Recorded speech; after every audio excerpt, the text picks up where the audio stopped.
decided to launch Pepperi, which was suited much better for a wider solution for business to business, not just order taking, but all the different facets of sales, B2B sales of physical products, which is what Pepperi is doing today. Welcome to the My Future Business Show, where we get you in front of your best audience and keep you there. Not only are we interviewing the biggest names in business to help you become even more successful, we're inviting you to book your spot on the show to help you grow your business. So at the end of the call, make sure you fill in the interview application form at myfuturebusiness.com/interviews. Hi and welcome back to the My Future Business Show. My name's Rick Nuske. I'm your host and I am privileged to be able to bring to you today Ofer Yourvexel to the show. Welcome to the show, Ofer.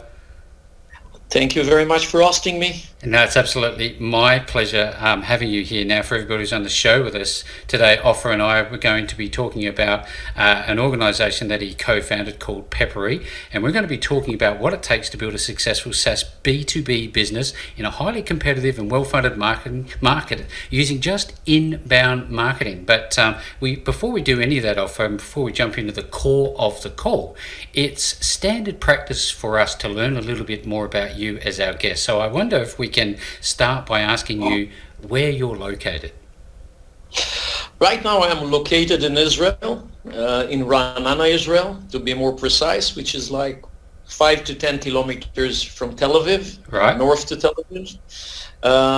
Generally speaking, I'm spending my time, pre-COVID time, pretty much 50% in New York and 50% in Israel, which is where our R&D center is here in Israel, but we have the biggest portion of our business is in the US, so I need to spend there more time. Of course. Now, Jana just briefly mentioned that you have offices all around the world, including Australia. Is that correct?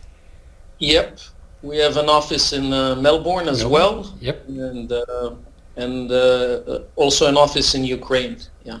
Yeah, fantastic. I can't wait to get into that. But before we do that, Ofer, I'd love to learn about you a little bit more in terms of, have you always lived near Tel Aviv, or have you grown up in a different location? I grew up in Tel Aviv, not Tel Aviv, but in Israel until I was like almost 30 years old. This is when I moved to the US actually for almost 5 years. Mm-hmm. I spent like more than 2 years in the Phoenix Valley, in Tempe to be more precise, and then more than 2 years in Boston as well. Again, Brookline, not Boston, but the Boston area. So when you were growing up, I like to, I guess, unfold the pages of time, as it were. When you were growing up, did you ever have any fond memories of your childhood? And what one would stick out for you the most, do you think? Yeah, plenty of them. I think the majority of them are, I live near the sea, yep, and the majority of them are related to the sea, like going with my father to the sea, swimming, boating. The sea is in the center of it. I really like the sea, and this is something I will always make sure I live close to. Yeah, fantastic. And there's a point to all of this, because I think in our early years it helps us form into the people that we become. I wonder, Ofer, did you have any people in your life when you were growing up that really influenced you and helped you make good decisions along the way as you grew up?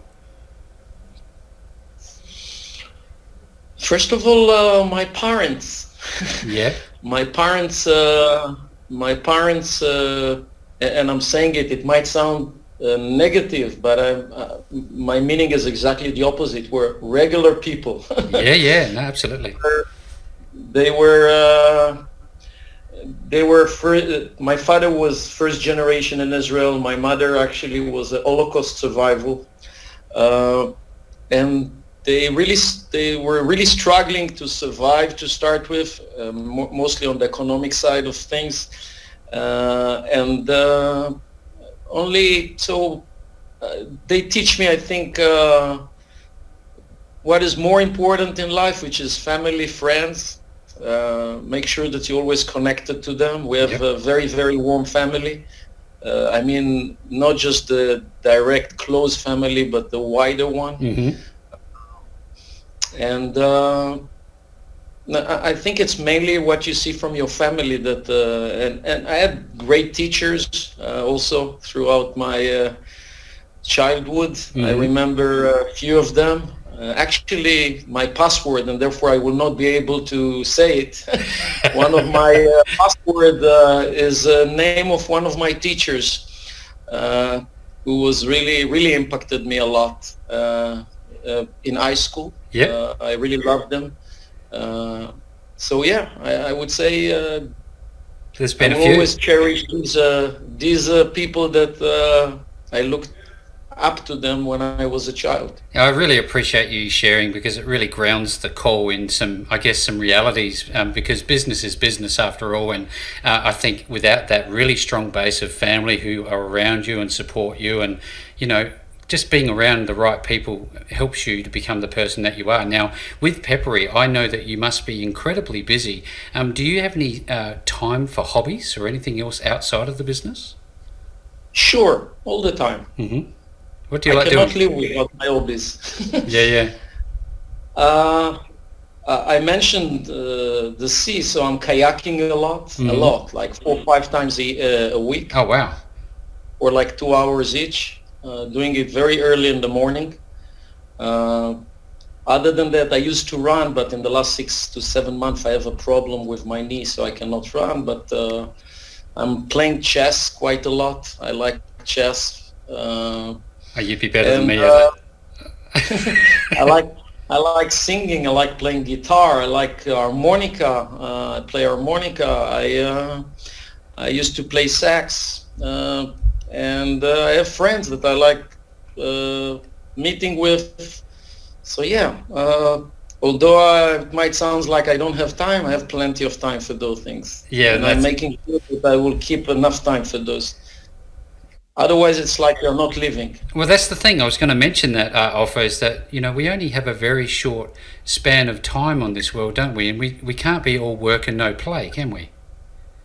Of course, it's no. I think if you work with no play, it will impact your the atmosphere of what you are communicating, of how people see you, and I cannot see myself just working. I think it's a big mistake that people might be doing.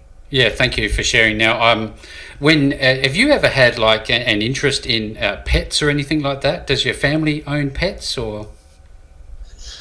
We always had a dog. Not always, but most of the time, since I was a child, and also myself. 2 years ago, less, 1.5 years ago, we needed to put to sleep our dog. Oh no. She was really suffering. Yeah. And since then, I took a break. But I love dogs. I really love dogs. Just doesn't matter what type of dog. Do you like big dogs or small dogs? Doesn't matter. Yeah. All dogs. I think they are such an amazing creatures. It's like they were invented just for us. Oh, yeah. It's amazing. Yeah. Amazing animal. Absolutely. Thank you again for sharing. Now, I sit here and I think to myself, I wonder what Ofer's daily routine looks like. What do you do in a typical day? Let's go from the start. Do you do exercise in the morning? Do you have a particular diet? I'd love to learn a little bit more about that. So exercise per se, I don't do. I don't like it. I never went to. To a gym or things like that. Yep. I feel like it's too industrial. In my opinion, I like doing things in the nature and only in the nature. So, as I mentioned before, in the past I used to like 3 times a week run, and 3 times a week kayaking, surfing, boating, things like that. Right now, in the last 2 years, it's mainly kayaking, and in the last 6 months, it's only kayaking because I cannot run. Yes. And this is the way I start my morning. I typically wake up at 5 in the morning. It takes me like 45 minutes to get to the beach. And then 6 in the morning, I'm already kayaking. Wow. Until like 8 in the morning, I'm taking a shower, eating, going back home, taking a good breakfast, typically with the family, and typically it's like healthy one. And then around 9 o'clock, I'm on my way to the office, more or less, or already on the phone with Australia. Really, my day starts after 9. Let's put it this way. I mean, my working days. Typically, I'll be, and this is the problem of managing a company with offices around the clock. So typically, I will try to communicate with Australia in the morning. Europe, I have the entire day, and then toward the evening, I typically need to, and it's spread. I might go home, do a few things, and then around 9 p.m., I need to start my day with California, with New York. I might have meetings, and I go to sleep around midnight, typically like 11 to midnight, something like that. I sleep 5 to 6 hours, and it's fine with me. I don't need more than that. Yeah, have you found that has changed as you get older, that you need less sleep? Because getting up at 5 is a bit of a grind for a lot of people. No, I was always like that. Oh, yeah. I never slept a lot. I didn't like sleeping since I remember myself. I mean, too much. I was always... I'd love to... Not necessarily waking up at 5 in the morning, but always slept like 5 to 6 hours a day. There's obviously a threshold. You need a minimum amount, don't you? But Ofer, I'd love to again go back and reveal, if we could, your first ever entrepreneurial experience. Can you remember it? Was it about newspaper routes? What was it about? Yeah, I actually had similar things to newspaper. I was making tons of money when I was a teenage. I was working all the time as a babysitter, as selling pictures door to door, and and gardening, things like that. I was working since I remember myself. But the real entrepreneurship one, I hardly went to school. I was always coming only to the test at the end. But the one that I would call a real entrepreneur is when I was studying engineering. I opened a company for water clearing, and actually I just imported water products from the US. I remember back then I also traveled to the US to learn it. And I opened it while I opened the company while I was a student, ran it for 2 years, and decided that it's not for me, closed it. While doing it, I was also working as an engineer, and but the first one was opening this water company. Yeah, fantastic. Thank you again for sharing. I'm loving the call. There's just so much we can learn and so many different directions that we can go into. And I think now is a good time to start talking about Pepperi and I guess the genesis for this idea for Pepperi. What is it about for the sake of sharing it with the My Future Business audience? So actually, Pepperi did not start as Pepperi. We started as a warranty, WRNTY. We still own the domain, and the warranty idea was not mine. And two investors approached me and talked with me whether I'm willing to take it, and I decided to take it. And back then, I joined the guy who thought about it. His name is Kfir Bal Levav, who is a very interesting person by itself, worth interviewing. And we worked together for 3-4 years, I don't recall. But bottom line, 3-4 years into this job, into this company, we realized that there is a great opportunity in the mobile area with the new iPhone, iPads. The technology was lagging behind in adopting them for businesses back then. And so we basically pivoted from the warranty idea to an order-taking idea over an iPad for field sales reps. Back then, it was a big pivot for us. We were very successful with that, but we knew that it's a very competitive market, that if we will stay with order taking, we will not survive. And we, over the year, it evolved, and actually we needed to do sort of another pivot, but under the same direction. This time only technology pivot, and not marketing and business pivot, and basically to throw out everything we developed from 2012 to 2015, and to launch Pepperi, which was suited much better for a wider solution for business to business, not just order taking, but all the different facets of sales, B2B sales of physical products, which is what Pepperi is doing today. So if I need to summarize it, it started as a warranty management solution in the cloud, moved to an order taking solution, moved to a full business to business solution. Yeah, thank you. I sit here and I try to sit in the chair as a listener and asking the questions that I'd love to know myself.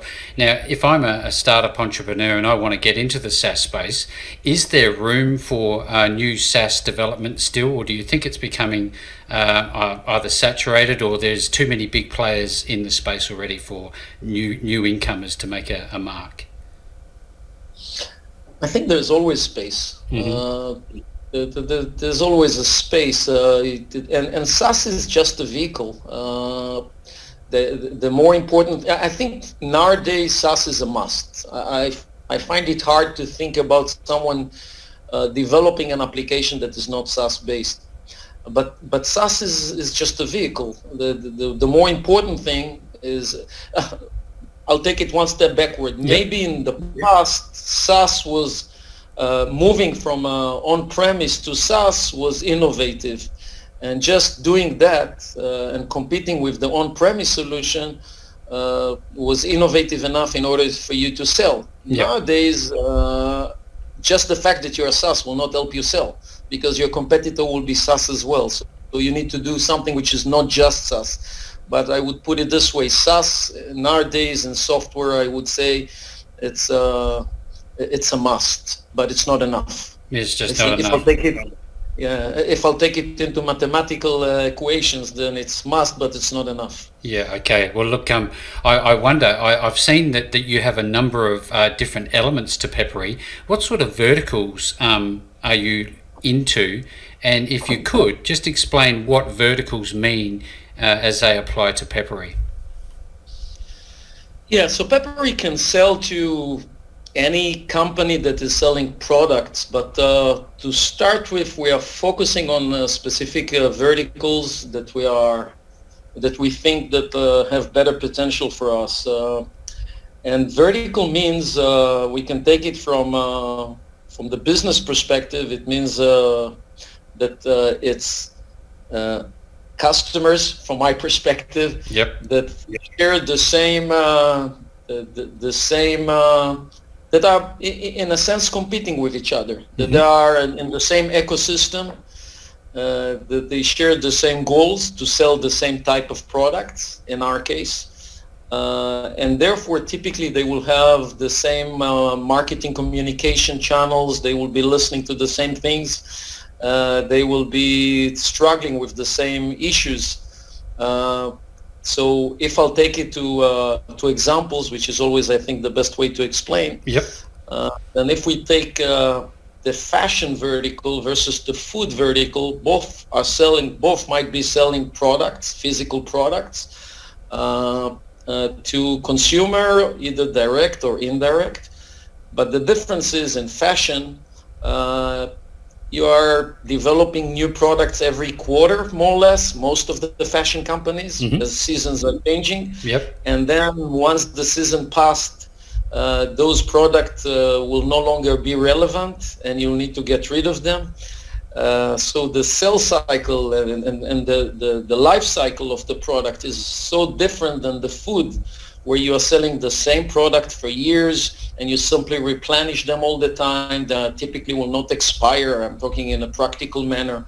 Of course, there are food food products that have expiration date, but the one that replace them are the same product. It's not like the expiration in fashion. Yeah. So, and those things that I described, those differences are imposing dramatically different sales processes. While in the first one, the fashion, the slow moving, you have sales processes that are longer, that are very specific to the product, and much less logistic ones. On the fast moving, the logistic part of it is very critical, and the cost is much more relevant. Efficiency is way more relevant. Margins are much smaller. Yep. All those things are dictating different things. And then when we look on the customer of those vertical, typically the IT manager, the salespeople of a fashion company will be reading and looking for things that are completely professional-wise, that are completely different than executives in the food business, exactly from the reason I mentioned before. Yeah, that's wonderful. Great insight. Now, everything's not always roses in business, is it? What have you learned from failure over the years?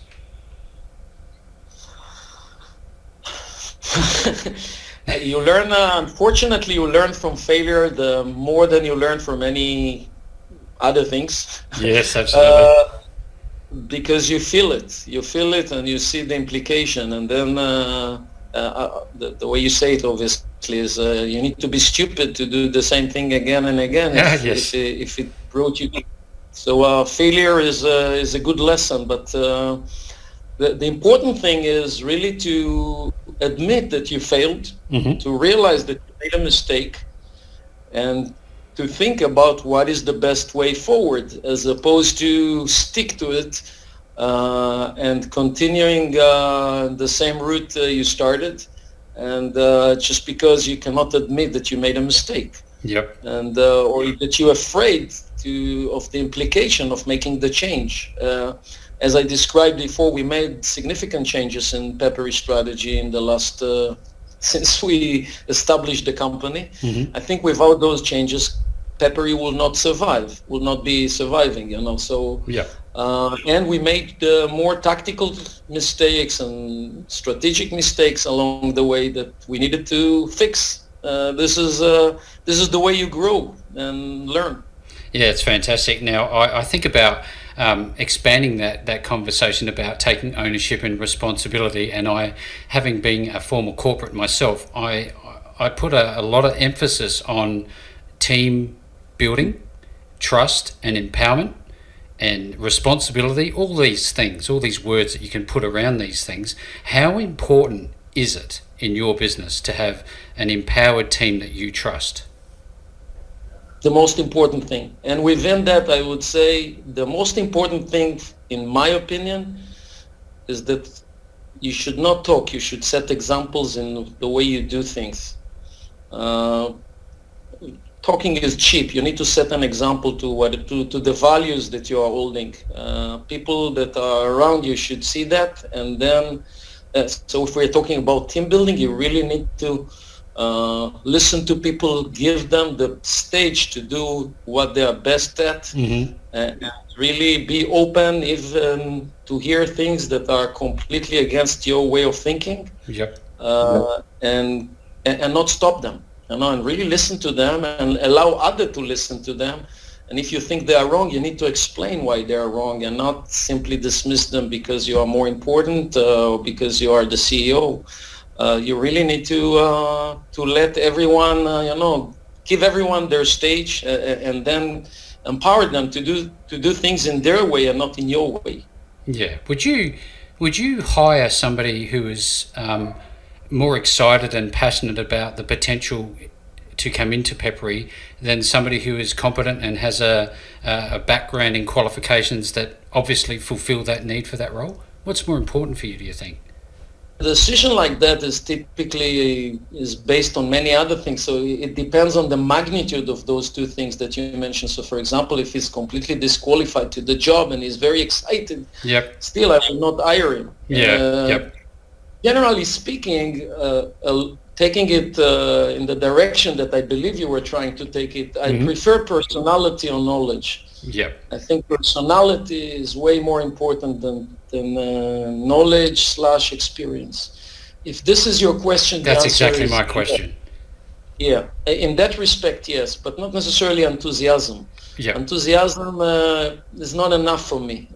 Personality is enough for me, for sure. Yep, fantastic. Now, I know that you have 2 other co-founders, is that correct? 3, actually. 3? Okay. So what was it like, what is it like being a co-founder with so many other co-founders? Is that very different than starting your own organization and being the head of the ship, as it were, on your own? What are some of the challenges that come with that? I don't think it's challenging. I think it's only positive, seriously. Mm-hmm. I never thought about it as a challenge. It's really complemented all those areas that you cannot excel in everything you do. And these other 3 co-founders, that all of them are working with me, they really complement things that are way better than I am in doing those things. I will not be able to reach what we have reached without them. I seriously never had a challenge with it. Even when they were challenging me, it was good. This is the whole idea. Yeah, fantastic. I love it because you can always learn things from those who are around you. Do you believe in being the not the smartest person in the room? 100%. They're smarter than me, and I'm not saying it just in order to say it. Yeah. They're smarter than me. All 3 of them are smarter than me. Fantastic. Now, I'd love to talk about your inbound marketing and the process behind that, because we have a lot of startup entrepreneurs and small to medium-sized businesses who are looking to interviews like this to learn a little bit, to take away some ideas. Now, how do you do inbound marketing, and maybe briefly explain what inbound marketing means to you? Yeah, inbound marketing means to me that we are not chasing people that are not interested, that we are focusing our resources on people that are interested, which makes a huge difference in productivity and also in the atmosphere. When you need to chase someone who really doesn't want to speak with you, I think it's create a bad atmosphere. Time wasting. And time wasting, yeah, for sure. I say efficiency for sure, but think about the feeling of chasing someone who is not interested. So for me, inbound means that the organization is focusing on people that really wants to talk with us. And this is really the definition for me. Mm-hmm. Our salespeople are not calling, and we do not have SDR. The only prospect they will be calling to are prospect that in one way or another contacted us and asked to be called. Yeah. Otherwise, we will not be calling them. It's way more efficient, but obviously you need to know how to do it, because if you'll just sit in the room and wait for people to call you, it will not happen, even if you have the best product in the world. Yeah, absolutely. I wonder, over more than a decade now has Pepperi been running? How long has it been? Over 11 years. Yeah, wow. Time flies when you're having fun, doesn't it? Yeah.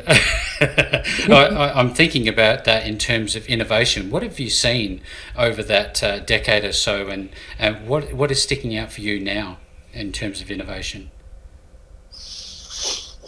Yeah, I think connecting innovation with the amount of time that Pepperi is trying to connect between the two, if I understand your question. Yeah. Then when you're starting, innovation is in the center of everything. Mm-hmm. And you only need to be innovative to start with.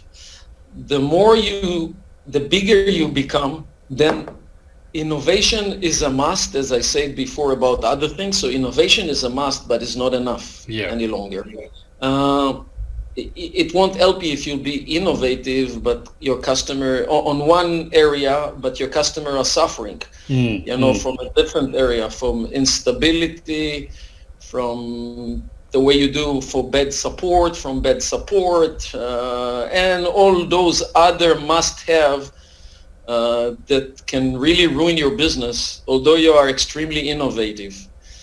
And the bigger you are, you need to put more emphasis on on the operational aspect of your business and not just on innovation. I think this is a transition that is, and this is maybe part of the fun, that things are constantly changing. It's no longer the same challenges that we had at the beginning that we are facing now. Yeah. But innovation is always extremely important, and more than in any other area, maybe in technology, and we are a technology company before anything else. Yeah, absolutely. Well, look, this is an absolute credit to you and your team. Pepperi is obviously a wonderful platform for B2B, and leading to that is the obvious question. Now, when people want to find Pepperi and they want to connect with you and they want to work out if they're a good fit for Pepperi, what is the process and where will they find you? Like any other company, you can find pepperi.com, and there you can find examples of customers, because we didn't mention it before. We have customers in like 70 countries around the world, not just the US that we mentioned before. So they can find case study, they can go into our customers area and see, customers like Kimberly-Clark, like Dermalogica. I hope these names some big ring a companies bell. there. Yeah, absolutely. Yeah, that are using our platform. Kune in the air business, and so on and so forth. We have over 1,000 customers worldwide. They can find their customers and case studies and see whether it's relevant for them as well. So the application process is fairly simple. If I'm an interested business, and do I just sign up and away I go? What's the actual onboarding process? It used to be like this in the past. As we started to serve larger customers, it's no longer like a free trial. It used to be like that. Yep. However, if you're a small customer, then we typically assign you with one. When I say small, I mean a company which is less than 10 million. Yep. Generally speaking, typically we will assign you to a partner of ours. We have partners all over the world that can serve you. If you are larger than that, then still you might be served by, and those partners will simplify the process for the customers. Bear in mind that in order to implement Pepperi, you need to connect Pepperi to your back office systems, to your ERP accounting system, and this is what makes it a bit more complicated than a simple SaaS product that you just activate and that's it. Understood. Because it really must be fully synchronized with your product data and with your pricing data and promotions data and all those things that we are not a standalone, and which makes it a bit more complicated to implement Pepperi. Yeah. But we have both partners and internal resources to help you in the process. Fantastic. Well, look, Ofer, this has been such a wonderful call. I'm going to make sure that no matter where people find this call, they're going to find the link back to pepperi.com.